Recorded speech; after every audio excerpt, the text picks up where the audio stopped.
Well, this is Kusag Dragon, and I have been playing the Duet Night Abyss beta for a day now, so I thought it would be time to give my feedback on some of it.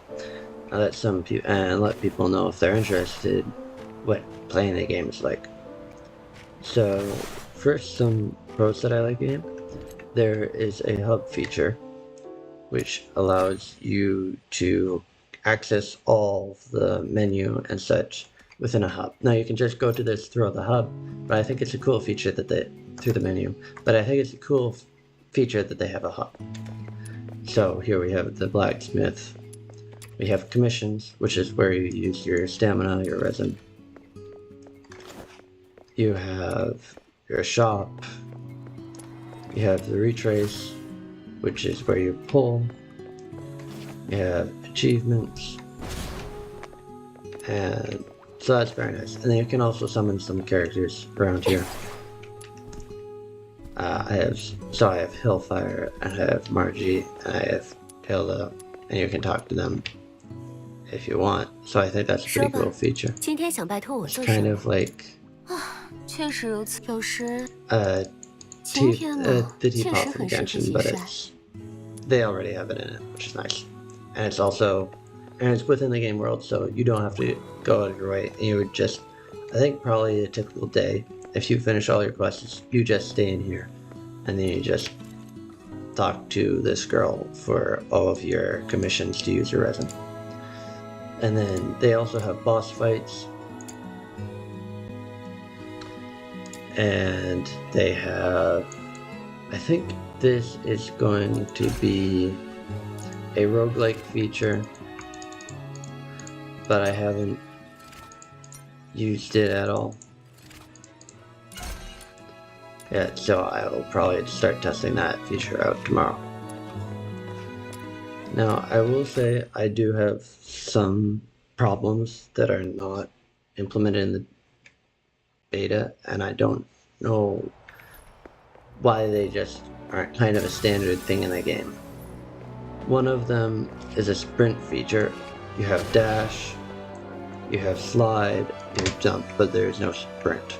So I found that actually for the fastest way to move around the world, I said slide is jump, into slide and jump, into slide and jump like that. If I can do it now. So that's the fastest way to go around the world because there is no sprint, unfortunately. And then another thing is that they don't have trials for the rate up character, which I find surprising. So if I go summoning for the rate up character, I can summon her for her fine, but there's no way to try her out beforehand, whether I want to play with her or not. So I think that's something they should add. There's also not a character directory. If you don't have the character, you can't see what he or she does unless you go to like external sources, and I don't know why a feature like that isn't in the game. With regards to the gacha, I think the gacha is quite nice itself, because it takes 90 pulls to pull a character, or 80 pulls for the weapon. Or the first time you start pulling for a character, it goes all the way up within 90. The first time you pull for the character, you are going to get the character within that 90 pulls. So that's quite nice. It's better than the 50-50 that Wuwa and HSR and Genshin all have for the character. The weapon is like Wuwa's weapon banner in that you can get the weapon is 100% guaranteed within 80 pulls. And then the standard banner, it's a mix of both characters and weapons. However, there's no selector, there's no way to target a specific character if you want to get, which I think is something that would be very nice if they added. Then, so those are my main complaints. There's also another complaint that I have is that the guns honestly feel very clunky. You can beat everything with just kind of button mashing, at least at the point where I am. And melee weapons have decent AoE, so you aren't worried about AoE. And then you have your skills, but you really only have access to 2 skills and then a support skill, which is I have a fire buff attached, so that buffs my fire, and then I can do that for AoE, and then her ult enhances that skill.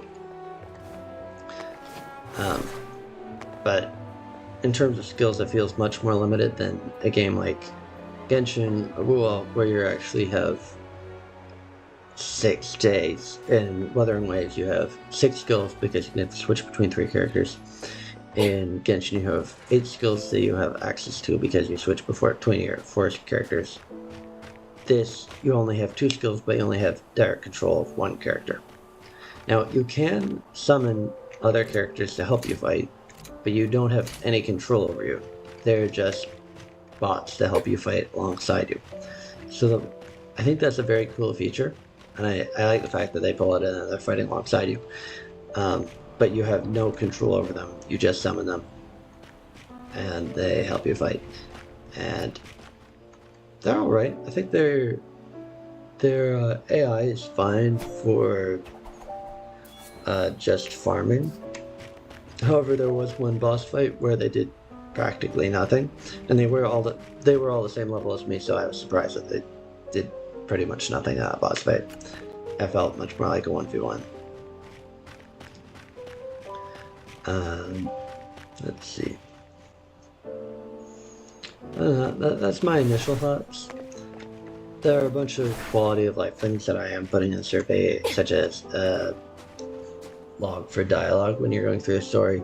There's no way to look at lines that you already read, which I think would be a very nice quality of life to have.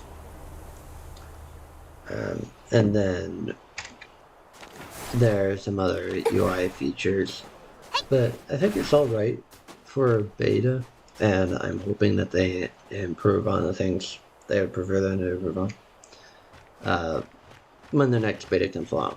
I don't think, as far as I can tell, I don't think they're planning to release this year. They haven't bought a license or anything for it.